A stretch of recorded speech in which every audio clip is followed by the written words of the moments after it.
लेकर आने का ख्याल कैसे आया? वहीद खान जो है हम्म, पाकिस्तान के बड़े एक्लेम्ड एक मिमिक्री आर्टिस्ट हैं। प्रोग्राम का तखमीना लगाया गया तो वो कुछ ऐसा था जो मुझे सुनते ही लगा कि ये प्रोग्राम हम नहीं कर पाएंगे। हमने पहली एपिसोड जो एज अ पायलट प्रोजेक्ट की वो चाहत फ़तेह अली खान। ये जब चीज़ ऑन एयर हुई या इसको हमने अपलोड किया तो लोगों का अच्छा रिस्पॉन्स था। मेकअप आर्टिस्ट है या जो गेटअप आर्टिस्ट है उसको दाद ना देना भी बड़ी ज्यादती होती हमारे जो शेख कादिर साहब हैं जो हमारे गेटअप आर्टिस्ट हैं, बड़ी पुरानी शनासाई है। यहाँ जब वो आए तो थोड़ा सा मेरा ज़्यादा इसके ऊपर ना होता है, एनफोर्स करता हूँ मैं उन्हें कि क्लोज टू रियलिटी। ये फ़न जो है पाकिस्तान में बड़ा कम है। मेरी और लाला की जो दोस्ती है, मैं उन्हें लाला कहता हूँ जैसे सब लोग कहते हैं, वो मुझे दादा कहते हैं। लाला वो खूबसूरत नगीना है जो एक वेलवेटी डब्बे में है जिसके ऊपर थोड़ी सी डस्ट है।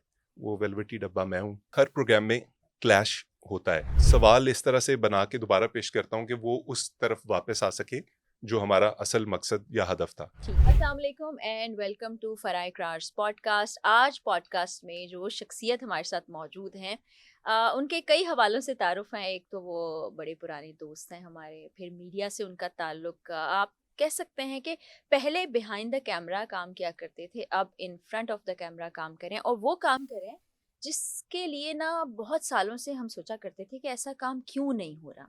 हमने अनवर मकसूद को और मोइन अख्तर को प्रोग्राम करते हुए देखा और स्टूडियो के काफ़ी मुख्तलिफ तर्ज के नाम भी हुआ करते थे, जिसमें तंज़ो मिज़ाह की एक सीरीज़ थी जिसको आज भी हम बड़ा इंजॉय करते हैं। शायद आज के बच्चे उससे कुछ हद तक ना वाकिफ़ हों, लेकिन जो इल्मी और अदबी लोग हैं वो उसको देखते भी हैं, सुनते भी हैं। तो अब बैठक गर्दी के नाम से एक प्रोग्राम शुरू किया है और उस प्रोग्राम से मैं तो इतना ज़्यादा महज़ूज़ होती हूँ कि आप यकीन जानिए कि जब मैं सुबह की कॉफ़ी पी रही होती हूँ तो सामने मैंने बैठक गर्दी लगाया होता है और मैं जिस तरह से हँस रही होती हूँ, बल्कि कह लगा रही होती हूँ, तो घर वाले भी हैरान हो जाते हैं कि आखिर ऐसा क्या हो रहा है।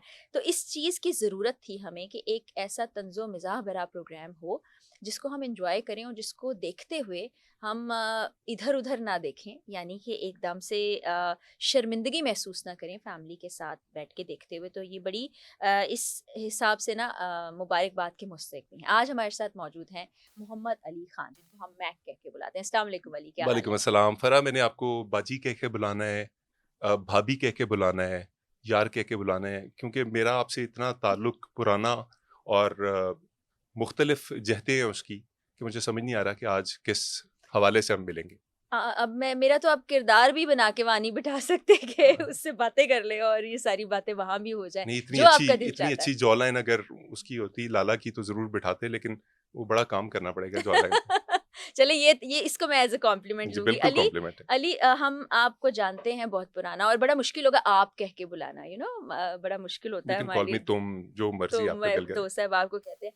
तो हमें पता है कि अली की हिस्से-मज़ाह बहुत अच्छी थी और हम जब अपनी महफ़िलों में बैठे होते थे तो अली के जोक्स पे हँसा करते थे। तो फिर इसको बाकायदा बैठक गिरदी की तरफ लेकर आने का ख़्याल कैसे आया?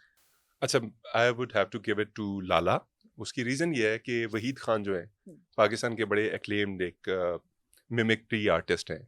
बड़े अरसे से इवन मैं अपनी जवानी में उन्हें देखा करता था और बड़ा बड़ा अडोर किया करता था उन्हें कि बड़ा ज़बरदस्त काम है। तो एक दिन क्या हुआ कि मैं अपने जो हमारे हेड्स के ऑफिस हैं हुँ, उनके अंदर बैठा हुआ था। तो लाला एक साहब के साथ आए। मैं उन साहब का नाम जानबूझ के यहाँ से हज़फ कर रहा हूँ हुँ, क्योंकि कुछ ऐसी वजूहात हैं कि मैं उनका नाम नहीं लेना चाहता। ठीक तो है, लाला और वो साहब आए और उन्होंने अपनी एक आइडिया पिच किया हमारे COO को, ठीक है। अ, तुराब मेरे भाई को। और वो आइडिया ये था कि हम एक शो लेके आएँगे, उसमें हम ये करेंगे, हम मिमिक्री किया करेंगे, हम कॉमेडी स्केचेस किया करेंगे और वो ये। और जब उसका प्रोग्राम का तखमीना लगाया गया तो वो कुछ ऐसा था जो मुझे सुनते ही लगा कि ये प्रोग्राम हम नहीं कर पाएँगे, because it was a lot more than we had in mind. हुँ, अच्छा, दूसरा मसला ये था कि हमारी एक एंकर हैं, हमारे मॉर्निंग शो की, उनके साथ उन साहब का ना बड़ा संजीदा किस्म का क्लैश अच्छा, चल रहा था। ओके। कोई कोई एक पॉडकास्ट के अंदर कोई बात हुई थी, उन हाँ, खातून ने उन साहब के बारे में कोई कमेंट किया, उन साहब ने उनके बारे में कुछ कमेंट्स किए और वो इतनी ज़्यादा आग भड़की हुई थी कि मुझे उसी वक़्त लगा कि ये दोनों एक ऑफ़िस में नहीं काम रह नहीं कर सकते। सकते, वरना चिंगारियाँ इतनी ज़्यादा होंगी कि कुछ ही दिनों में ना ये शोले आसमान भस्म हो तक जाएगा सब ऑफिस कुछ। भस्म हो जाएगा। वही हुआ कि ऑफिस ने एक्सक्यूज कर लिया उन साहब के साथ काम करने से। तो लाला अब पेयरलेस थे। उनके अच्छा। साथ जो उनका डुओ जो वो एक प्रपोज कर रहे थे वो टूट रहा था। तो मैंने जब उस प्रोग्राम को डाउन द ड्रेन जाते देखा तो मैंने कहा कि ये मैं करने की कोशिश कर सकता हूँ। मुझे ऑफिस ने कहा यार आप तो स्क्रीन पे आते ही नहीं है, आप तो करते ही कुछ नहीं है, मतलब इस किस्म का काम तो आप करते ही कुछ नहीं है। मतलब ये वैसे लोगों को नहीं वैसे बताना था। ये वैसे लोगों को यकीन है कि मैं कुछ नहीं करता और मुझे भी लगता है कि मैं जितना कुछ कर सकता हूँ उसके मुकाबले में कुछ भी नहीं करता। तो मैंने वो अपने आप को प्रेजेंट किया, जी। लाला को वो आइडिया पसंद आया। लाला और मेरी जो शनासाई है वो बहुत पुरानी है, पुरानी। 15 माशाल्लाह। साल तकरीबन हो गए। जब वो हमारे इस ऑफिस में पहले भी काम हम्म। किया करते थे। तो मैंने उन्हें कहा, उन्होंने कहा ओके। मैंने कहा कुछ आप लिखिए कुछ मैं लिखता हूँ। स्टार्ट हुआ। हमने पहली एपिसोड जो एज अ पायलट प्रोजेक्ट की वो चाहत फ़तेह अली खान। अच्छा, चाहत चाहत साहब चाहत का। चाहत से देखिए कॉमेडी का मैं थोड़ा सा एक्सप्लेन करूंगा बाद में कि जिस चीज़ का आप स्केच बना रहे हैं वो कितना मैटर करता है कि वो चीज़ क्या है, वो शख्स कौन है। तो हमने चाहत से स्टार्ट किया और दैट वेंट लाइक अमेजिंग। और इतना मज़ा ये हमने कितने महीने पुरानी बात थी? तकरीबन है 6 माह, छः 6 माह छः पहले छः माह बात। पहले ठीक है। या 7 माह कर लीजिए, क्योंकि अब तक हम तकरीबन 60 एपिसोड्स माशाल्लाह, कर चुके हैं जबरदस्त। और 60 से भी ज़ायद। लेकिन अगर हर माह में 8 एपिसोड्स चलती हैं तो इसका मतलब यह है कि तकरीबन 6-7 माह पुरानी ठीक बात है। है। एग्जैक्टली मुझे डेट याद नहीं। हम्म। तो वो हम दोनों ने एक चीज़ की। मैं थोड़ा कंफ्यूज हूँ शायद उस वक्त था, और लाला ने बड़ा ढारस बंधाई कि हो जाएगा। हमने कर लिया और लोगों ने वो देखा और उन्हें मज़ा आया। फिर ये जब चीज़ ऑन एयर हुई या इसको हमने अपलोड किया तो लोगों का अच्छा रिस्पांस था। फिर उसके बाद हमने एक और एपिसोड की, फिर हमने एक और एपिसोड की और हम ट्रस्ट वर्दी पार्टनर्स बन गए। मतलब वो होता है ना, एक दिन आपका डाउन होता है लिखने में, एक दिन किसी और का होता है, तो दूसरा बंदा उसका हाथ पकड़ लेता है कि कोई मसला नहीं, मैं संभालूंगा। तो मेरी और लाला की जो दोस्ती है, मैं उन्हें लाला कहता हूँ जैसे सब लोग कहते हैं, वो मुझे दादा कहते हैं। अच्छा, हाँ, आपको तो बड़ा ओहदा दे दिया उन्होंने। उनका बड़ापन है। मगर ना, मैं हमेशा ये कहता हूँ कि लाला वो खूबसूरत नगीना है जो एक वेलवेटी डब्बे में है, जिसके ऊपर थोड़ी सी डस्ट है। वो वेलवेटी डब्बा मैं हूँ, लाला अंदर नगीना। वाह वाह, क्या खूबसूरत अंदाज में आपने बयान किया अपना और लाला का रिश्ता। तो ये जोड़ी बन गई, आप मिलके लिखते हैं। जब दो राइटर्स एक साथ बैठ जाएं तो क्लैश भी होता है। कभी ऐसा हुआ कि कोई क्लैश हुआ? ये सुलह सफाई से काम चलता मेरे ख्याल में हर प्रोग्राम में क्लैश होता है। क्लैश ऑफ आइडियाज होता है, क्लैश ऑफ इंटरेस्ट नहीं होता। है? वो ठीक है। क्लैश ऑफ आइडियाज और इंटरेस्ट में फ़र्क ये है कि हमारा इंटरेस्ट दोनों का ये है कि प्रोग्राम सक्सेसफुल हो। क्लैश ऑफ आइडियाज ये है कि मैं एक जोक की एंडिंग किसी और तरह से चाह रहा हूँ, लाला किसी और तरह से चाह रहे हैं। हम्म। हम दोनों आपस में आर्ग्यू करते हैं बहुत मिनटों सेकंडों में, और जिसको दूसरे का आइडिया भारी लगता है वो उसके हक में 10 पर पार हो जाता है। ये हमारी बहुत बड़ी फतह है, जबरदस्त। Because we can't waste time.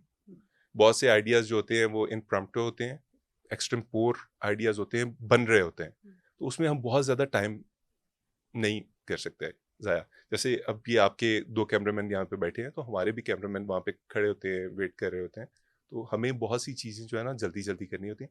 तो ये बड़ी अच्छी आदत है लाला की भी, और मैं समझता हूँ कि मैं उनसे शायद ज़्यादा वो हूँ, हार्ड लाइनर हूँ। मैं थोड़ा ज़्यादा उसके ऊपर स्टिक करता हूँ अपने आइडिया के ऊपर, लेकिन लाला मेरे हक में बहुत प्यार से 10 पर अच्छा, हो ऐसा जाते हैं। होता है कि प्रोग्राम जैसे रिकॉर्डेड होता है आपका, और आप बीच में कुछ लाइनें लिखी हुई हैं और एकदम से लाला ने लाइन तब्दील कर दी, तो वहां पर क्लैश होता है या उसको जाने दिया जाता है? डिपेंड करता है कि लाला क्या बोल रहे हैं।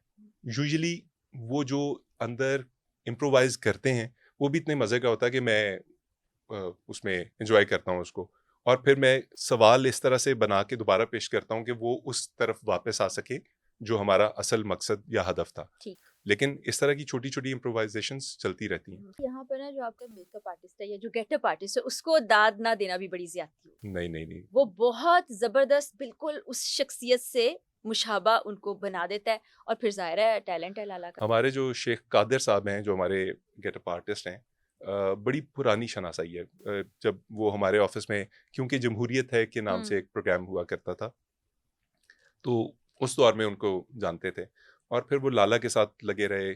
और यहाँ जब वो आए तो थोड़ा सा मेरा ज़्यादा इसके ऊपर ना होता है, एनफोर्स करता हूँ मैं उन्हें कि क्लोज टू रियलिटी चीज़ की जाए।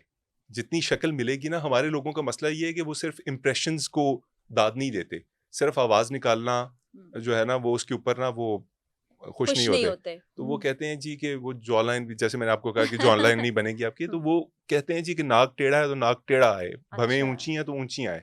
तो इसलिए हम कादिर भाई के साथ ज़रा थोड़ा सा इसके ऊपर करते भी हैं, और यूजुअली 98% वो खुद से हर चीज़ जो है ना हमें मैनेज करके दे देते हैं, और बड़े बड़ा डाउन टू अर्थ जबरदस्त। किस्म के आर्टिस्ट हैं वो। अच्छा, और मेरे ख्याल माशाल्लाह। में ये फ़न जो है पाकिस्तान में बड़ा कम है, लेकिन इसे भी बढ़ना चाहिए। जैसे जैसे इस तरह के प्रोग्राम बढ़ेंगे, इस तरह के आर्टिस्ट सामने आएंगे। हम तो ना साईफाई में काम कर रहे हैं, ना स्पेशल इफेक्ट्स पे काम कर रहे हैं, लेकिन ये काम ज़्यादा होना चाहिए। अच्छा, ये काफ़ी अरसे के बाद ऐसा प्रोग्राम अली शुरू हुआ, क्योंकि अब देखें ना कि मोइन अख्तर साहब के जाने के बाद वो वाला प्रोग्राम जो हम अनवर मकसूद और मोइन अख्तर साहब के साथ देखा करते थे, कोई ना कर पाया, और मुझे लगता है किसी ने कोशिश भी ना की। मैं यहाँ पे ना कुछ चीज़ें ऐसी हैं जो ज़रा दुख से कहनी पड़ती हैं। हम्म। ये बड़ा अनफॉर्चुनेट है हमारे लिए कि हम मुर्दा परस्त लोग हैं। हमारे यहाँ वो चीज़ें जो हम खो देते हैं ना, उनकी इज्जत बहुत की जाती है, और जब चीज़ें वो हमारे सामने पड़ी होती हैं तो हम उनको घास नहीं डालते। अनवर मकसूद साहब ने कई दफ़ा मोइन अख्तर साहब के स्टाइल का प्रोग्राम दोबारा करने की कोशिश की, कराची के आर्टिस्ट के साथ की, और लोगों के साथ की, लाहौर के आर्टिस्ट के साथ की, अच्छा। लेकिन उन्हें वो दोबारा क्लेम कर ही नहीं सके वो जो शोहरत थी। आप देखेंगे इंटरनेट के ऊपर, चूंकि हम रिसर्च करते हैं इन चीज़ों के ऊपर, हमें हमारे लिए वो एक गुरु की तरह है। बिल्कुल ये बिल्कुल। दोनों अशखास जिनके आपने नाम लिए, बेशक। ये ऐसी मशले राह हैं कि जिनको अगर आप सिर्फ इनकी रोशनी की हल्की सी एक झलक भी आप तक पहुंच जाए ना, तो आप संवर गए।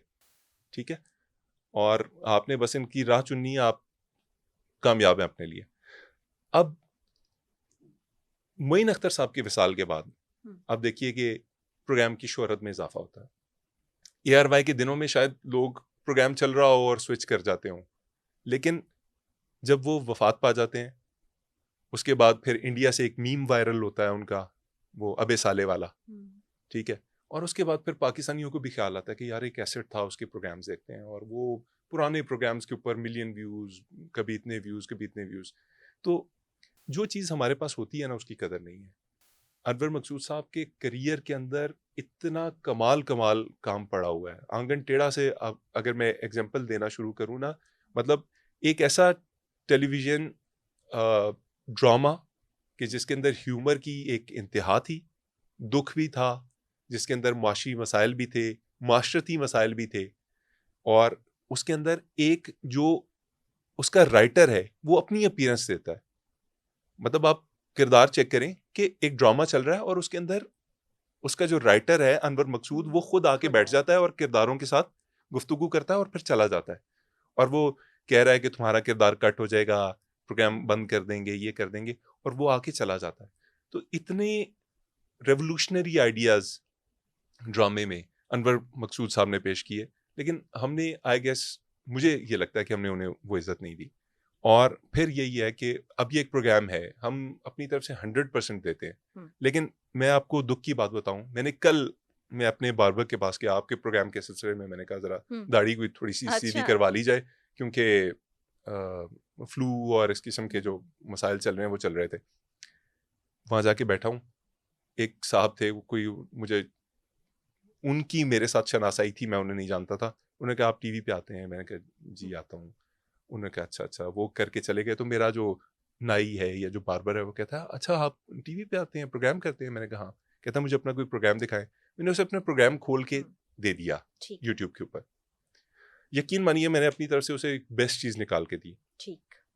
उसने 3-4 मिनट अलग बैठ के सुना, मुझे उसने हवाले कर दिया अपने असिस्टेंट के, वो मेरी कटिंग कर रहा है, वो मेरी शेप बना रहा है, जो भी कर रहा है, खत बना रहा है, और मैं उसके एक्सप्रेशन नोट कर रहा हूँ, और यकीन मानिए मेरा एक जोक उस बंदे के पल्ले नहीं पड़ रहा। और मेरे लिए ये एक लम्हा फिक्रिया भी था, और मैं गिल्ट भी फील कर रहा था, और मैं उदास भी था, और मुझे मेरा दिल कर रहा था कि अपने आप को एक आध थप्पड़ भी रसीद कर दूं कि यार मैं बड़े दिल से एक चीज़ कर रहा हूँ, लेकिन ये बंदा जो एक कॉमनर है हम्म, इसको मेरा जोक समझ ही नहीं आ रहा। तो मुझे कल ये एहसास हुआ कि मेरा जो काम है और लाला का जो काम है, हम इस स्केल पे कर रहे हैं कि वो 80% पाकिस्तानी की समझ से बालातर है। अच्छा, ये जो बात आपने कही ये वाकई अलमिया है। जैसे हम बात करते हैं ना ह्यूमर की, आपने बात की, तंजो मिजाह की बात की, एक तबका तो इसको समझ लेगा, लेकिन एक तबके की समझ में इसलिए नहीं ये बात आ पा रही कि अब हम उसको उस तरह समझ नहीं पाते कि टिकटॉक की दुनिया आ गई है, फेसबुक की दुनिया आ गई है, या इंस्टाग्राम के ऊपर जिस तरह के जोक्स हो रहे होते हैं वो बहुत डायरेक्ट, बाज़ औक़ात बहुत वल्गर और बिलो द बेल्ट उसमें बातें हो रही होती हैं, तो वो लोग बड़ी आसानी से समझ लेते हैं और ये नहीं समझ पाते। ये भी अलमिया है। फरा ये बहुत बड़ा अलमिया है। मैं चूंकि कम्युनिकेशन का स्टूडेंट हूँ और उसका एक अमली नमूना ये है कि मैं टेलीविज़न की इंडस्ट्री में गुज़िश्ता कोई 20 साल से काम कर रहा हूँ। माशाल्लाह। तो मेरे पास जब अब स्टूडेंट्स आते हैं ना, जो खेप आ रही है हमारे पास, जी। वो ना उन्हें लिखना आता है, ना उन्हें बोलना आता है, ना उनके पास अल्फाज का चुनाव है, और ना ही उनकी शख्सियत के अंदर कोई ऐसी एक स्पेशल ऑरा है कि जिसको देख के ही आप कहेंगे यार ये तो फ्यूचर का स्टार है। उसकी रीज़न क्या है? सबसे बड़ा, किताब बीनी की आदत खत्म, खत ठीक है।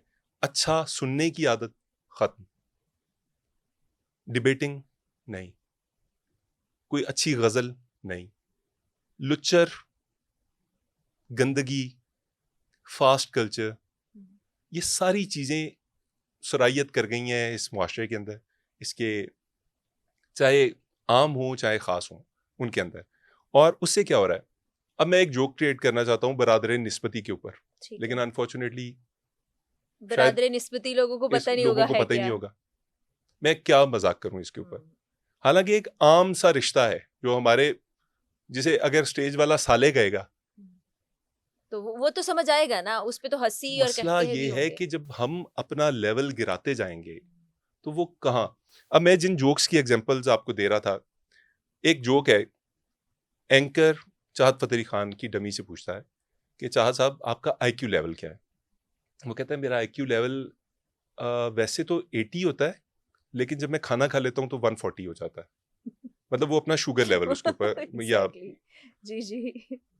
अच्छा जी। फिर इंतहाई माजरत के साथ एक पेपर वो पढ़ता है और उसके अंदर किसी का कमेंट वो पढ़ के कहता है कि आपकी आवाज़ ऐसी है जैसे जानवर इंटरकोर्स कर रहे हो।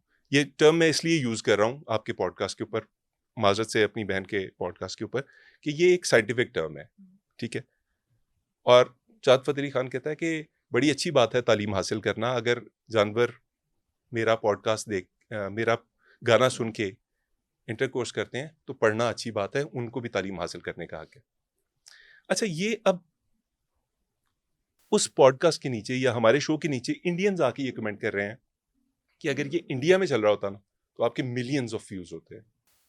लेकिन अनफॉर्चुनेटली जिन लोगों के लिए हम ये क्रिएशन कर रहे हैं वो इनको समझने से भी आ रही हैं।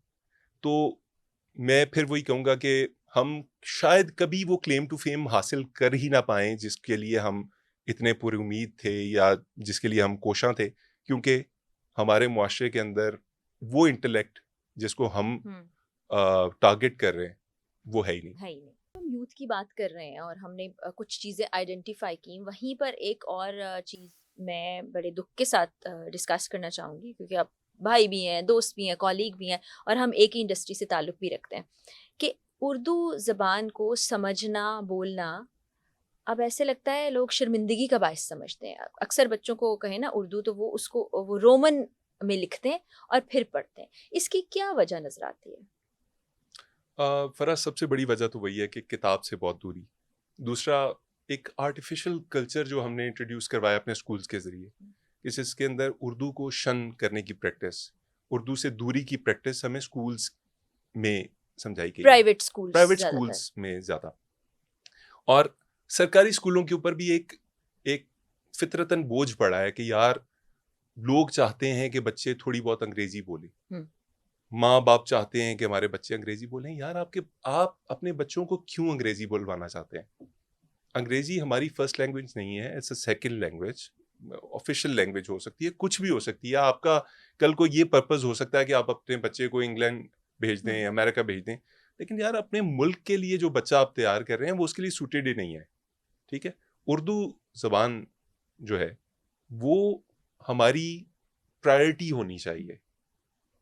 पंजाबियों के लिए पंजाबी ज़बान प्रायोरिटी होनी चाहिए। ना पंजाबी सीख पा रहे हैं, ना उर्दू सीख पा रहे हैं, और ना ही अंग्रेजी सीख और पा ना रहे ही हैं, अंग्रेजी सीख अंग्रेजी पा भी रहे नहीं हैं। सीख पा रहे। और फिर अगेन वही बात कि आप वो बच्चा जो अनफॉर्चुनेटली पाकिस्तान में आपने पैदा कर लिया है, जिसे आप चाह रहे थे कि फ्रांस में या अमेरिका में या इंग्लैंड में पैदा हो, उसको यार पाकिस्तान के काबिल तो बना लो पहले। आप क्यों चाह रहे हो कि आपका बच्चा जो है वो इंटेलेक्ट में या सिर्फ स्पोकन में वो इतना ताक हो अंग्रेजी बोलने में कि वो छक्के छुड़वा दें अंग्रेजों के? तो ये जो है ना, मेरे ख्याल में पेरेंट्स का माइंडसेट जो है ना, वो बहुत मैटर करता है। इस पर हम काफ़ी पॉडकास्ट में डिस्कशन कर चुके हैं कि बच्चों से ज़्यादा ना पेरेंट्स की ट्रेनिंग की ज़रूरत है और उनको समझाने और बताने की ज़रूरत है। अली, मुझे पता ये चला है कि आपकी जो अगली एपिसोड आने वाली है उसमें डकी भाई का किरदार आपके सामने होगा, आप उससे सवालात पूछ रहे होंगे और आपने उसका काफ़ी मजाक उड़ाया है। ऐसे वक्त में जब तकरीबन आप समझे कि मोर देन 90% जो लोग हैं वो उसके साथ सिंपथाइज कर रहे हैं, तो आपको लगता नहीं ये रिस्क होगा या बड़ा बैकलैश आ सकता है इसका? देखें फराह, मैं समझता हूँ कि एज अ ह्यूमरिस्ट हमारा ये काम है कि मुआशरे के अंदर जो भी हम चीज़ देखते हैं, किरदार हो या, देखिए ह्यूमरिस्ट को तो दुनिया भर में हर तरह की आज़ादी होती है कि वो किसी भी नहज की किसी भी तरफ निकल जाए, ठीक है। हम अनफॉर्चुनेटली पाकिस्तान में कैद हैं, फौज के बारे में बात नहीं कर सकते, मजहब के किसी तबके को टच नहीं कर सकते, चाहे वो एक जाहिल से जाहिल आलिम क्यों ना हो, ठीक है। हम बहुत सी ऐसे रिश्ते हैं जिनके ऊपर बात नहीं कर सकते, हम बहुत सी ऐसी चीज़ें हैं जिनके ऊपर बात नहीं कर सकते। तो फिर हमारे पास रह जाता है सारा यूनिवर्स जो है, वो ये यूट्यूबर्स हो गए, टिकटॉकर्स हो गए, पॉलिटिशियंस हो गए, कुछ इन लोगों के ऊपर। डकी क्यों हमें फैसिनेट करता है? डकी इसलिए फैसिनेट करता है कि सबसे पहले उसके नाम से अंदाजा लगा लें कि वो क्या कैरेक्टर। एक शख्स जो सादुर रहमान जैसा नाम छोड़ के, जो इतना खूबसूरत नाम है, अपना उसने नाम डकी चुना है। उसके बाद वो शख्स जो आज से 100 दिन पहले तक पाकिस्तानियों में मशहूर था कि गंदगी बेचता है, वो लिटरेट बातें नहीं करता, वो ऐसी बातें नहीं करता जो हम घर में कर सकते हैं, वो ऐसे ख्वाब दिखाता है लोगों को कि जो आम बंदे के ख्वाब हो सकते हैं लेकिन उन तक पहुंचना मुमकिन नहीं है। मतलब आपने अपनी ग्रैंड शादी दिखाई, या आपने अपना ग्रैंड कार पोर्च दिखाया, आपने ग्रैंड घर दिखाया, हर चीज़ आप ग्रैंडर की बातें कर रहे हैं, और आपकी ज़ुबान ये है कि जिस गाड़ी में थोड़ी देर बाद आपकी वालदा ने बैठना है उसके अंदर, अनफॉर्चुनेटली मैं तमाम देखने वालों से माजरत के साथ, कि आप कहते हैं इतनी ज़बरदस्त गाड़ी है कि बच्ची, जो हमारी गालियां हैं उर्दू में बड़ी मुआशरे में बोली जाती हैं, वो ऐसे बोलता है जैसे ये कोई फ़र्ज काम है, ठीक है। गलत जिस्मानी जो आपके पार्ट्स हैं उनके नाम लेना उसके लिए कोई मसला ही नहीं है, ठीक है। वो एक चीज़ को प्रमोट कर रहा है ये सोचे बगैर कि मेरे 7 मिलियन 8 मिलियन तब, और माशाल्लाह आपको हमने उसको 10 मिलियन से ऊपर हम ले गए हैं उसके जो सब्सक्राइबर हैं, ये अवाम, इसलिए कि वो गिरफ्तार हुआ, झूठे केस में हुआ। मुर्दा परस्त कौम में इसलिए कहता हूं कि हम, जो बंदा भी ज़ेरे अताब हो ना, उसकी जाके बाजू पकड़ लेते हैं कि यार ये महरूम कोई बड़ा ही डिजर्विंग बंदा होगा कि इसके ऊपर किसी ने, पुलिस ने हाथ डाला है या किसी इदारे ने हाथ डाला है, कोई बंदा पकड़ के। मैं तो शुक्र करता हूँ फैज साहब के हक में नहीं यहाँ शुरू कर दिए इन्होंने लोगों, उनको भी 14 साल कि उन्हें 14 साल सजा हुई है, तो पता चले कि किसी ने 14 दिन का रोजा रख लिया उनके हक में और किसी ने, क्योंकि हम उस बंदे को जाके सपोर्ट करना शुरू कर देते हैं जो हमें पता भी हो कि गलत है लेकिन किसी अताब में है। शायद इसके पीछे इदारों की जानिब से जो सलूक रवा रखा गया या जो लोगों के दिमागों में उनका इम्प्रेशन चला गया, वो वजह भी हो सकती है। देखें, डकी भाई की जिम्मेदारी क्या थी आज से पहले, मैं अब नहीं कहता, ठीक है। अब जो उन्होंने एक बड़ी लोगों की हमदर्दियां लेने के लिए एक सोफे के सामने जमीन पे बैठ के जो वीडियो फिल्म आई है, बड़ा उन्होंने काम किया है। और भाई तुम्हारे पीछे एक सोफा पड़ा है ना, उसके ऊपर बैठ जाओ, या मस्जिद में बैठ के ये पॉडकास्ट या अपना व्लॉग रिकॉर्ड कर लो, मतलब ये आप चेक करें कि अगर आपने वो मैंने वो देखा है, पहली वीडियो है इनकी जो मैंने पूरी 52 मिनट मैंने देखी। भी रिसर्च के लिए उनकी वीडियोस देखना शुरू की, जी। वगरना मैं अल्हम्दुलिल्लाह मैंने कभी उनकी कोई वीडियो नहीं देखी। आप ये देखें, एक शख्स एक सोफा छोड़ के ज़मीन को चूज करता है, जूते उतारता है, लोगों के सामने बैठता है, शलवार कमीज पहनता है जिंदगी में इसलिए कि मैं ज़रा अवामी लगूं। उसके बाद फिर जहां पॉइंट्स आते हैं उनके ऊपर म्यूजिक लगाया जाता है, ठिश ठिश डुश डुश वाला म्यूजिक, यस। ठीक है। वो लोगों को अपनी तरफ पुल करना चाह रहा है। एफर्ट अभी भी वही है कि सब्सक्राइबर बढ़ते जाएं। मतलब वो जो उन्होंने वादे वाइद किए हैं कि मैं बदल गया हूं, मैं ये बदलाव आपको नजर आ जाएगा चंद दिन में, ठीक है। आई होप सो कि जो उनके ऊपर जितनी भी एलिगेशंस हैं, इदारे उनको सही तरह से इन्वेस्टिगेट करें और फिर एक उनको जो करार वाकई सजा है वो दी जाए। और मैं ये भी चाहता हूं कि जो लोग उनको सब्सक्राइब करते हैं वो थोड़ी सी जिम्मेदारी लें, फिर उनकी वीडियोस को अपने घर में अपने बच्चों के साथ देखें, वालदा की मौजूदगी में देखें, वाले साहब की मौजूदगी में देखें, ताकि पता चले कि आप क्या देख रहे हैं। और यहाँ पर मुझे लगता है कुछ रियासत की ज़िम्मेदारी भी आती है। बहुत से हमारे कंटेंट के ऊपर या और बहुत से क्रिएटर्स हैं जिनके कंटेंट के ऊपर नोटिस भी आ जाते हैं, एफआईआर्स भी होती हैं।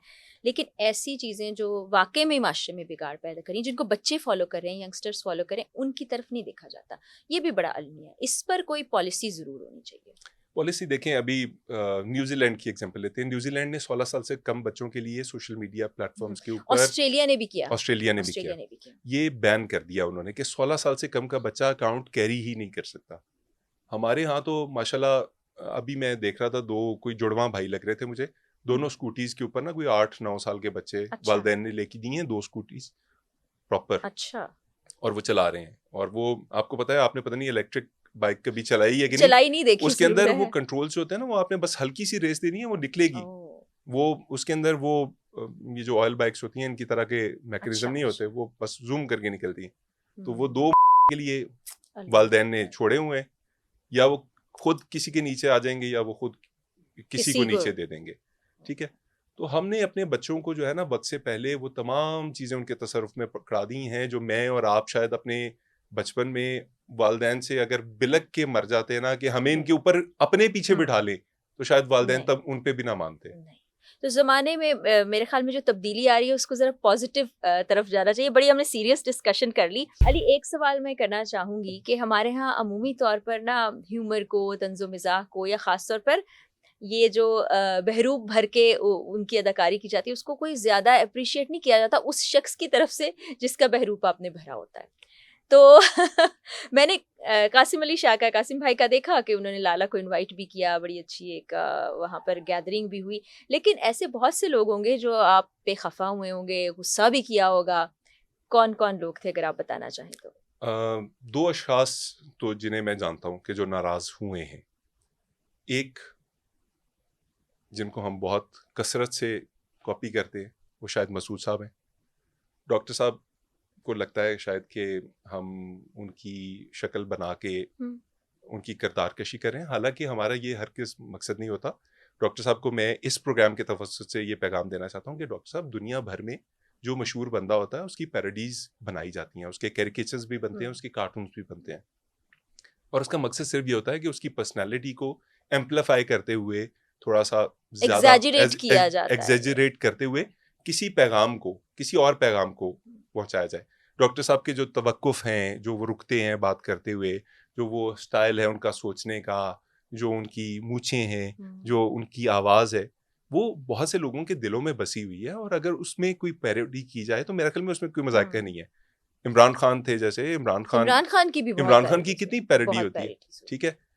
मेरा ख्याल में ये ज़र्फ़ को शो करता है। अगर आप माइंड कर जाते हैं ना, तो डॉक्टर साहब ये अपने ज़र्फ़ आप, बेशक आपका ज़र्फ़ बहुत ज़्यादा होगा, लेकिन I I request you to be more ज़रीफ़ इन दिस केस। हुँ, थोड़ा-सा ज़रीफ़ इस केस में कि आप हँसें भी हमारे साथ बिल्कुल। और अपना ज़र्फ़ भी हमें दिखाएँ कि आप कितने ज़्यादा ओपन हैं towards hmm, people imitating you, mimicking you. Secondly जो थे वो खलील साहब थे। खलील साहब का तो डायरेक्ट मुझे फ़ोन आया ना, मेरे पास उनका नंबर नहीं था, मुझे व्हाट्सएप पे खलील साहब की कॉल आई जब उनकी प्रोग्राम की अच्छा, एपिसोड वैसे चली। बहुत उम्दा मिमिक्री की हुई है उसकी। मैं अभी कल ही इन दोनों साहिबान के देखे मैंने पॉडकास्ट। तो खलील साहब कि मैंने तस्वीर देखी, खलील साहब की कॉल आ रही है, मैंने खलील साहब का फ़ोन उठाया, मुझे तब तक यकीन नहीं था कि ये खलील साहब है, मुझे लगा कोई मैनेजर होगा, कोई और होगा। मैंने फ़ोन उठाया तो उन्होंने कहा, अली क्या हाल है तुम्हारा? मैंने कहा, भारी आवाज़ वही जो उनकी है। वही। मैंने कहा, खलील साहब मैं खैरियत से हूँ, आप खलील साहब ही बात कर रहे हैं? उन्होंने कहा, हाँ मैं खलील बात कर रहा हूँ। कहते मैंने तुम्हारे 23 प्रोग्राम बड़े शौक से देखे। ये 24वीं एपिसोड थी जो उनकी चली। कहते मैंने 23 प्रोग्राम बड़े शौक से देखे कि क्या काम कर रहे हो तुम लोग, कितना कमाल काम कर रहे हो, और 24वें में तुमने मेरी मट्टी पलीद कर दी।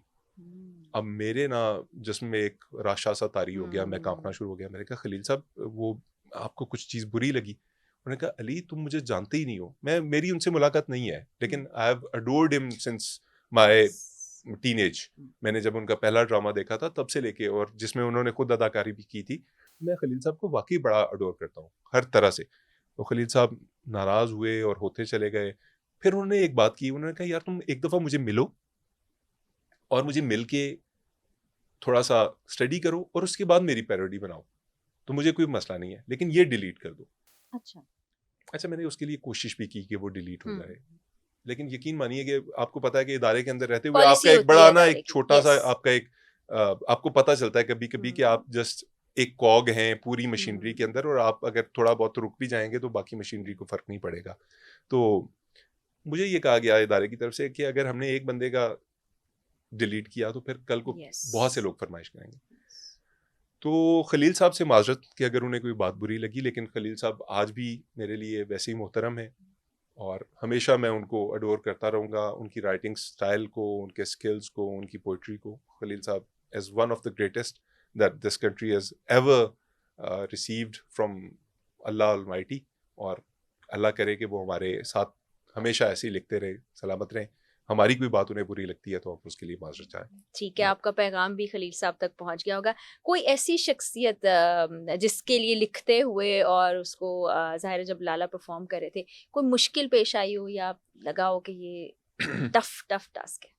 टफ टास्क की अगर आप बात करें ना, बहुत ज़्यादा फरमाइश थी सुहेल बड़ाई साहब की, और सुहेल बड़ाई साहब मेरे उस्ताद हैं। ओके। और मैं हमेशा से ये चाह रहा था कि सुहेल बड़ाई साहब को हम किसी तरह से स्किप कर दें, क्योंकि देखें एक सर्टन बाइस मेरी उनके हक में थी, क्योंकि मैं ठीक है, जो सुहेल साहब से मिले ज़ाहिर हुए हैं है। ना लोग, बड़े प्यारे, बिल्कुल, बिल्कुल। ठीक है, शख्सी एतबार से खामियां खूबियां, पॉलिटिकल एफिलिएशन के हिसाब से किसी की बायस अनबायसनेस हो सकती है, लेकिन वैसे वो बड़े प्यारे और ज़रीफ इंसान हैं। और मैं आपको बताऊं, मेरी शादी करवाने में सुहेल बड़ाई साहब का बड़ा कुलीदी किरदार है। मुझे अपनी एग्जांपल्स दे दे के वो कहा करते थे कि अली कर लो शादी, 40 के होने वाले हो, कर लो। मैं उन्हें कहता था, सर मेरा नहीं हाँ, इस तरफ इंटरेस्ट, शादी टाइप का बंदा नहीं हूँ मुझे मैं। समझ नहीं आता। वो कहते हैं, यार देखो, जब बड़ी एग्जांपल्स उन्होंने दी, तो मैंने आखिर उनके मना कहे में लिया। आके कर ली शादी, और बड़ी अच्छी रही मेरी, अल्हम्दुलिल्लाह। मेरी माशाल्लाह। वाइफ आप भी जानती हैं हमारे उन्हें, कॉलीग हैं, दोस्त हैं, बिल्कुल। अल्लाह खुश तो रखे। मेरे ऊपर ना बहुत एहसानात हैं उनके। तो जब मैं उनका किरदार लिख रहा था तो फिर मैंने सोचा ये कि हम सुहेल बड़ाई साहब से ज़्यादा ऐसा करते हैं कि लाला जब सुहेल बड़ाई बने तो वो मेरी थोड़ी सी जो पंजाबी जुगतें होती हैं, तेरा मुंह इस तरह का है, तेरा, वो ज़्यादा कर लें, रादर देन हम उनके किरदार के ऊपर स्टिक करें, हम इस तरह से कर लें। तो वो जो ज़राफ़त थी वो हमने थोड़ी सी उसको रीशेप करके उस प्रोग्राम में किया, तो वो मुश्किल किरदार था। और एक और फरमाइश आती है जो है मोहसिन नकवी साहब की, जो शायद हम नहीं करेंगे, उसकी रीज़न है। अच्छा, क्यों? आखिर क्यों? जनाब, इसका जवाब ये है कि मोहसिन साहब के साथ जो मेरी एक ताल्लुक है वो 18 साल पुराना है। He is my direct boss. City 42 जब मैंने ज्वाइन किया, और आज मैं ग्रुप डायरेक्टर हूँ अगर उनके ही चैनल्स का, तो मेरा उनसे एक रिश्ता है, ठीक है। वो रिश्ता एक तरफ भी रख दूँ ना, तो मोहसिन साहब की अपनी पर्सनैलिटी जो है ना, उसके अंदर कोई ऐसा एस्पेक्ट मुझे नज़र नहीं आता कि जिसको मैं ब्लो अप कर सकूं।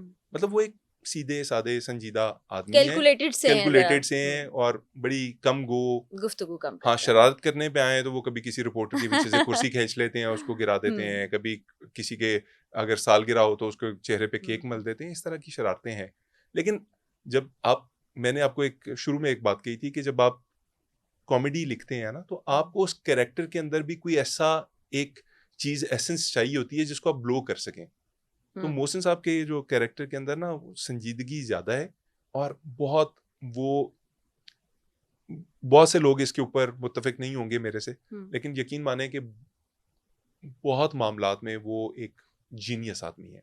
अच्छा। मतलब वो पेपरलेस करना चाहते हैं कल्चर को, वो फास्ट ट्रैक करना चाहते हैं वो चीज़ों को। ये जो ब्यूरोक्रेसी के चक्कर होते हैं ना, गर्दाब होता है कि आप फंसे हुए हैं उसके अंदर और निकल नहीं पा रहे, वो इस चीज़ का मतलब उसकी सलाहियतें बंदे की जो है ना, उनको मैं सैल्यूट करना चाहूँगा। हाँ, सियासी मामलात के ऊपर मेरे उनसे इख्तलाफ हो सकता है, मेरी राय उनसे बिल्कुल मुख्तलिफ हो ठीक है, एज सकती अ है। बॉस आप बात करें हाँ, इस वक्त। लेकिन मैं जितना उनको एज इंसान जानता हूँ, वो बड़े काबिल आदमी हैं। अच्छा, वैसे सियासतदानों के बहुत कम आपने अपने पॉडकास्ट में उनको बिठाया या उनसे गुफ्तगू की। सियासतदानों का ना मसला ये है कि सियासतदान बेचारा इस मुल्क में सबसे ज़्यादा ज़ेर-ए-ताब शख्स होता है। हमारे यहाँ जब सड़क किसी की खराब होती है ना, वो सियासतदान को कसूरवार ठहराता है, ठीक है? हालांकि सड़क बनवाना सियासतदान का काम नहीं है, ये आपको भी पता है और शायद देखने वालों को भी पता होगा। सियासतदान बेसिकली कानून बनाने वाला शख्स है। उसका काम है कि वो आइन साजी करे, वो कवानीन को मुतारिफ करवाए, वो मुल्क के अंदर ऐसी नई चीज़ें लेके आए जो उससे पहले नहीं थी, ठीक है? आइडियाज़ पिच करे असेंबली के अंदर, सेनेट के अंदर। हमने सियासतदानों को ना बहुत ही मामूली कामों के लिए रखा हुआ है, और सबसे ज़्यादा मजाक उड़ता है सियासतदान का। आप देख लें कि कोई भी आप कॉमेडी का शो उठा के देख लें, उसके अंदर सियासतदान जलील हो रहे हैं। कभी राना सनाउल्लाह को सिर्फ इसलिए कि उनकी मूछें बड़ी हैं, या वो बोलते रुक रुक के हैं, या एक स्टाइल से बोलते हैं, एक्सेंट के साथ बोलते हैं। कभी आप शहबाज शरीफ को देखेंगे, कभी आप फलां को देखेंगे, कभी जरदारी साहब को देखेंगे, नवाज शरीफ साहब को देखेंगे। इन लोगों का मजाक बहुत उड़ाया गया। हमारे हमारे इर्द गिर्द हजारों ऐसे किरदार हैं जो अनटच्ड हैं, और उनको टच करना बहुत ज़रूरी है। तो मैंने हम पहला शख्स देखा है जो सियासतदानों के साथ भी हमदर्दी रखने वाला है। देखें, हमदर्दी रखना उनसे ज़रूरी है, उनसे हमदर्दी रखनी चाहिए, और साथ में उनके ऊपर प्रेशर डालना चाहिए उन चीज़ों के लिए जिनके लिए असल वो जवाबदेह हैं। मैं आपको लाहौर में एक एग्जांपल देता हूँ। लाहौर के अंदर एक सड़क के साइड के ऊपर बाइकर्स के लिए एक लेन बनाई जी गई, बिल्कुल बिल्कुल बिल्कुल। जो बनी, फेल हुई, हाँ, और फिर ख़त्म कर दी खत्म हो गई। गई। इसके लिए मरीम नवाज को कसूरवार ठहराया गया, ठीक है? वो चीफ मिनिस्टर हैं सूबे की। मैं अब आर्ग्यू लोगों से ये करता हूँ, मेरी यकीन माने, मैं शायद अगर सियासतदानों की एक लिस्ट बनाई जाए तो मैं मरीम नवाज को सियासतदान मानने से इनकार कर दूं। अच्छा।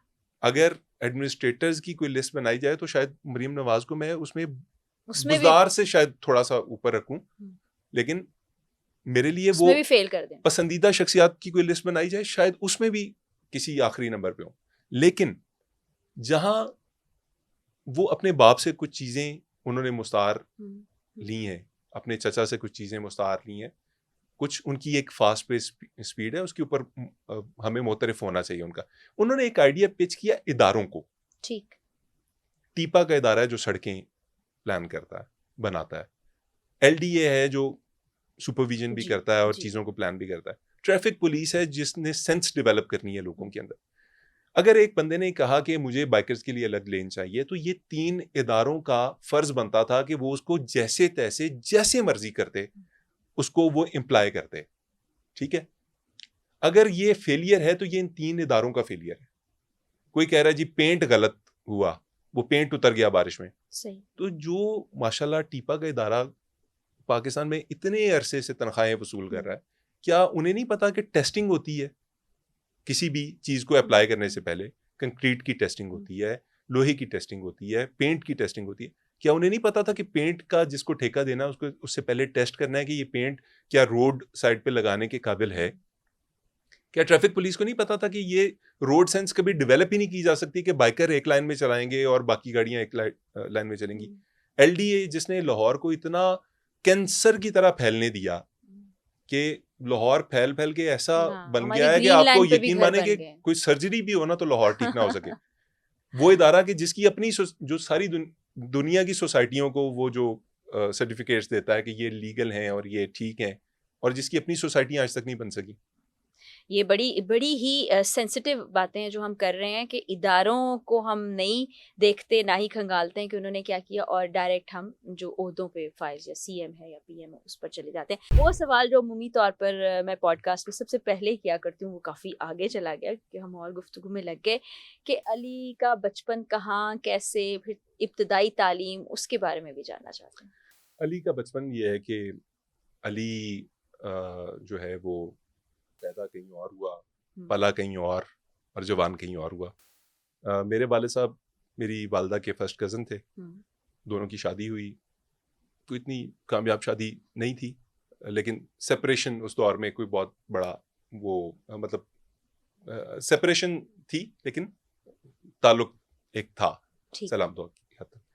6 साल की उम्र में मेरे वाले साहब की इंतकाल हो जाता है। मेरे 6 साल, वाले साहब 6 साल के नहीं थे, मैं क्लियर करना चाहता हूँ। अली इतनी सीरियस बात में अब नहीं, सीरियसनेस देखिए हमारी अपने उस पे होती है। अच्छा, 6 साल की उम्र में आपके? जी। अच्छा जी, अब मैंने जो अपना बचपन गुजारा वो अपने मामू और नाना अब्बू के साथ गुजारा, और मेरे लिए अब्बू का जो कैरेक्टर था ना वो नाना की जात थी। अच्छा। और जब तक उनका विसाल नहीं हुआ मेरे लिए वालिद वो रहे।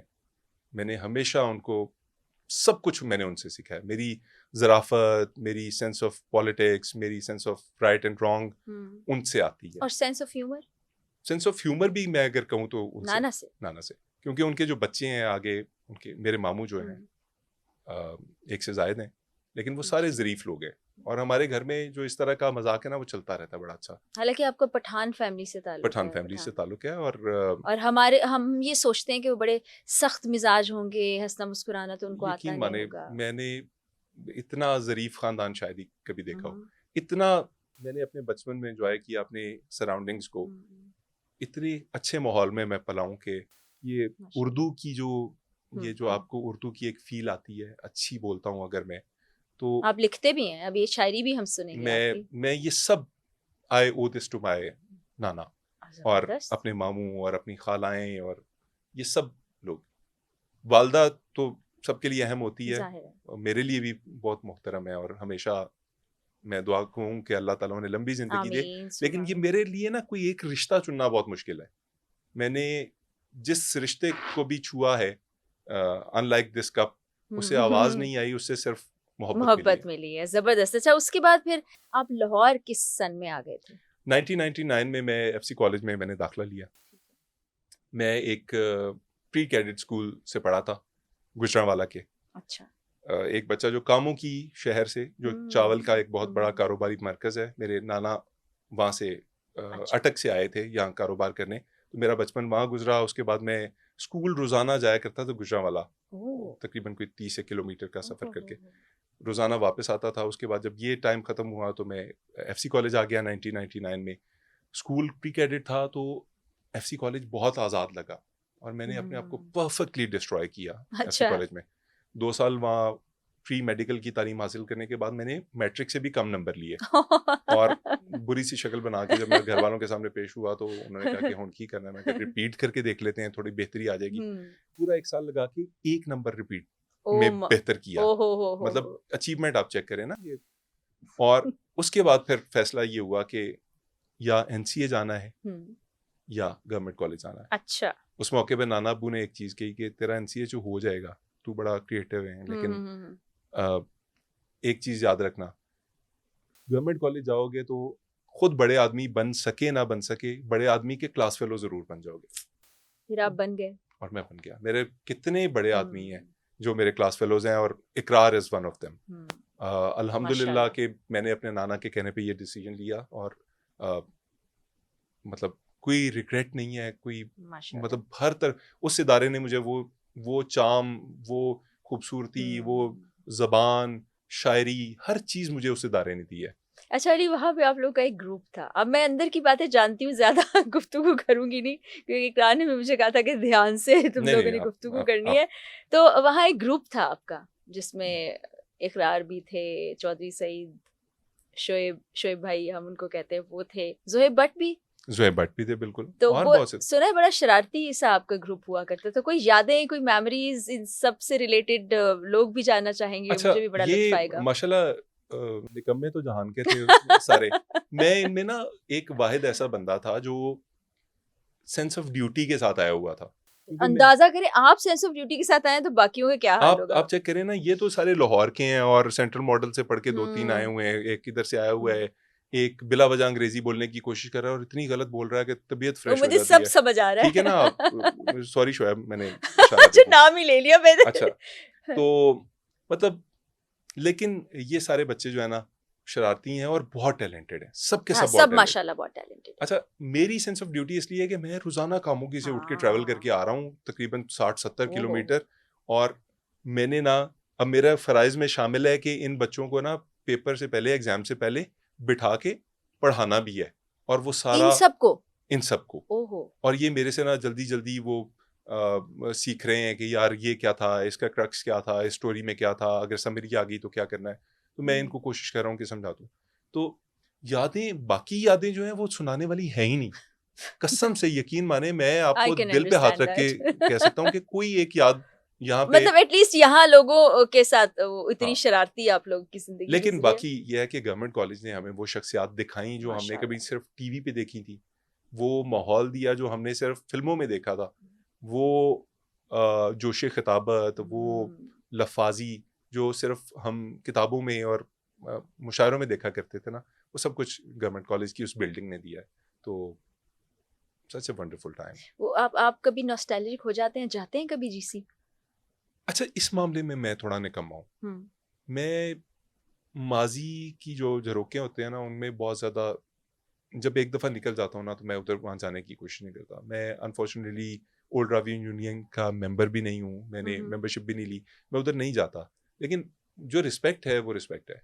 ये वो ऐसे ही है, वो जैसे अपनी एक्स से ना मिलना वाला, आप वादा कर लेते हैं ना कि अब नहीं मिलूंगा, और अच्छा, उसके एक्स घर के बाहर नहीं। नहीं, नहीं एक्स जाते। एक्स एक्स वाई जी, बस छोड़ें, अच्छा इस सवाल को अच्छा। पूछे ही ना। एक्स से याद आया। जिंदगी में देखे ना, जिंदगी और मोहब्बत एक लाजिम मलजूम सा जज्बा है। तो मोहब्बत हुई कितनी बार हुई, नाकाम कितनी बार हुई, कामयाब कब हुई? मोहब्बतें बड़ी नाकाम हुई हैं। बेसिकली समझने में देर लग जाती है कि मोहब्बत होती क्या है। जब आप बच्चे होते हैं तो हम्म एक और तरह की मोहब्बत होती है, आपको अपनी टीचर मोहब्बत। मुझे सबसे पहले ना मेरा दिल करता था, मैं आपको बताता हूँ, मैं जब बिल्कुल 4-5 साल हम्म। का था ना, मुझे नाहीद अख्तर बड़ी अच्छी लगती थी। अच्छा। और मैं घर वालों को कहता था मैंने अपनी शादी इनसे करवानी है। ओ और घर वाले कहते थे क्या किया करोगे, मैं कहता था मैं ना इनकी गोद में सर रख के सोया ओ। करूंगा। तो मोहब्बत अच्छा। या इन्फेचुएशन जो है, हम्म उसमें फ़र्क करना बड़ा मुश्किल होता है। ज़िंदगी में आपको बहुत सी चीज़ें आप चाहते हैं कि आपकी हों। हम्म, वो मादी चीज़ें भी हो सकती हैं, वो सादी चीज़ें भी हो सकती हैं, हम्म। और वो ज़िंदा इंसान भी हो एहसान भी हो सकते सकते हैं। हैं।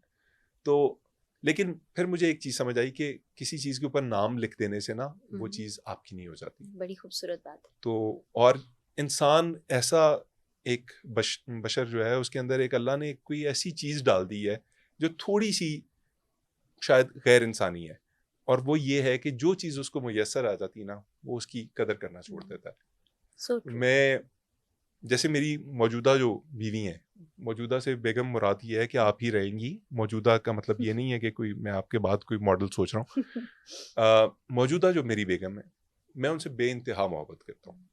लेकिन कभी कभी उसके इजहार में ताख़ीर हो जाती है, कभी कभी आप अपने ऑफिस के कामों में खोए होते हैं, कभी आपके ऊपर ऐसे प्रेशर्स होते हैं माशरती और माशी, कि आपका जो सिस्टम होता है ना, वो शट डाउन होने के करीब होता है, वो कुछ कह रही होती हैं और आप जवाब नहीं दे पाते। तो मुझे उनसे बेपनाह मोहब्बत है। मुझे उनसे जो उनका जब वो करीब नहीं होती हैं तो मुझे दिल दुखता है।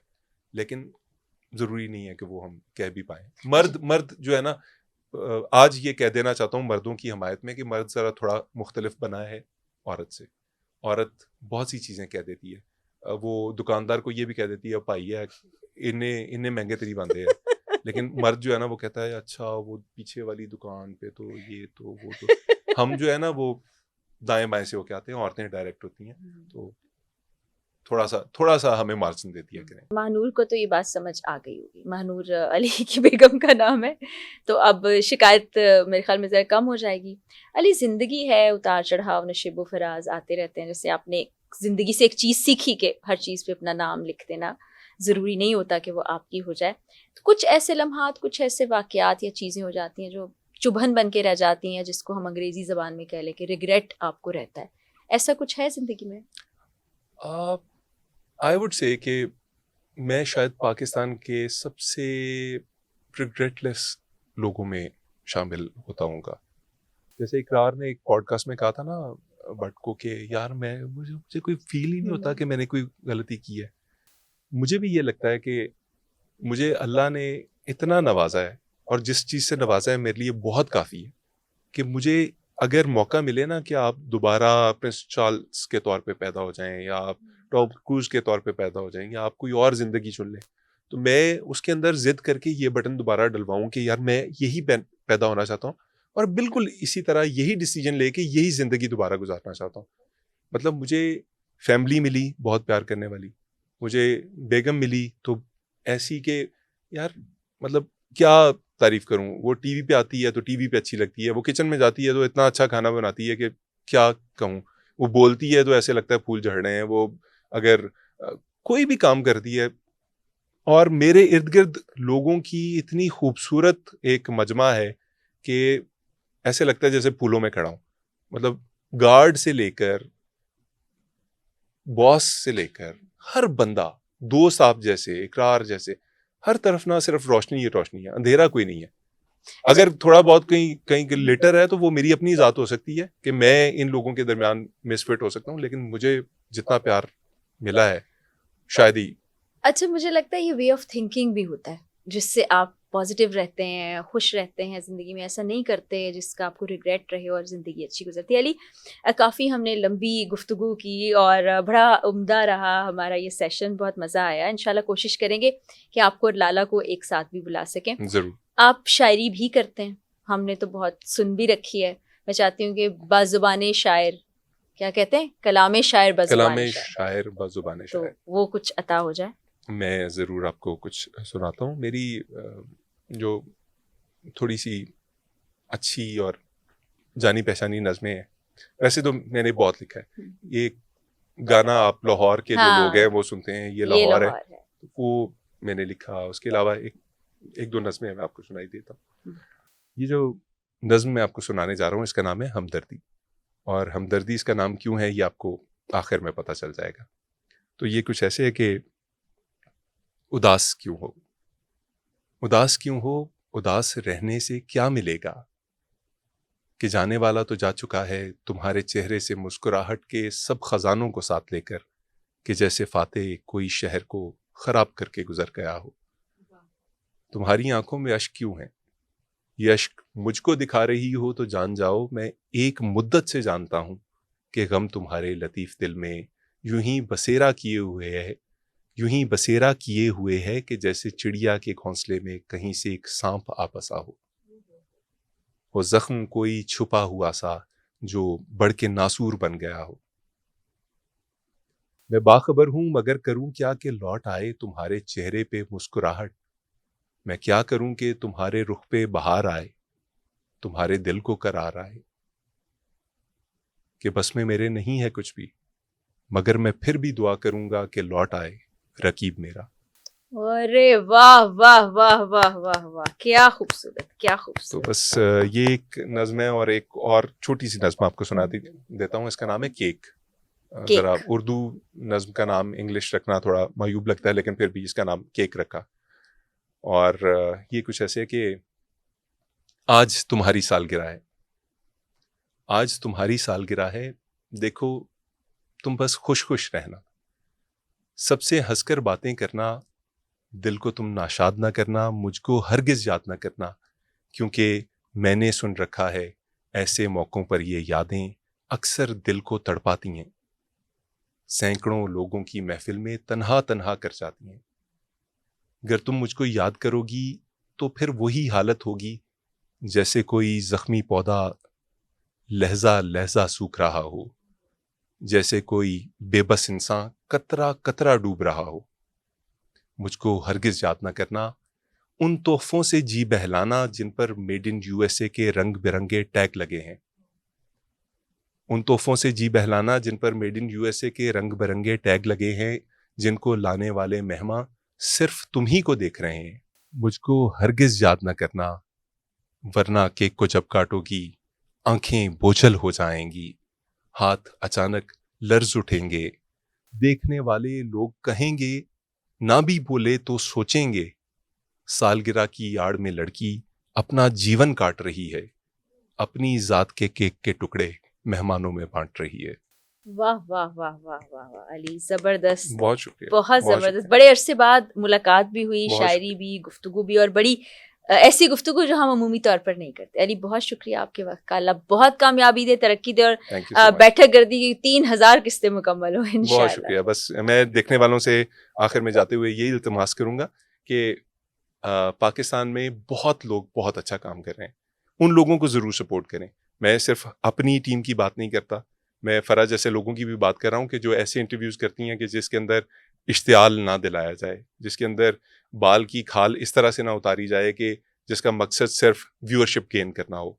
मैं उन पढ़े लिखे पॉडकास्टर्स की भी बात कर रहा हूँ जो चीज़ों को समझाने के लिए काम करते हैं, क्योंकि मैंने ये फील किया है कि जो लोग तालीम देने के लिए काम कर रहे हैं, जो पाकिस्तान की बेहतरी के लिए काम कर रहे हैं, जो एजुकेशन के लिए काम कर रहे हैं, उनको सपोर्ट नहीं किया जाता। इस मुल्क में नाचने वाले बहुत से आ जाएंगे क्योंकि वो स्टेप्स कॉपी करना आसान है, लेकिन जिन स्टेप्स के ऊपर ये लोग चल रहे हैं ना, इसको कॉपी करना बड़ा मुश्किल है। बहुत शुक्रिया अली, आई एम श्योर आप लोग को भी बहुत मज़ा आया होगा। अगले पॉडकास्ट में मुलाकात होगी, इजाज़त दीजिए, अल्लाह हाफ़िज़।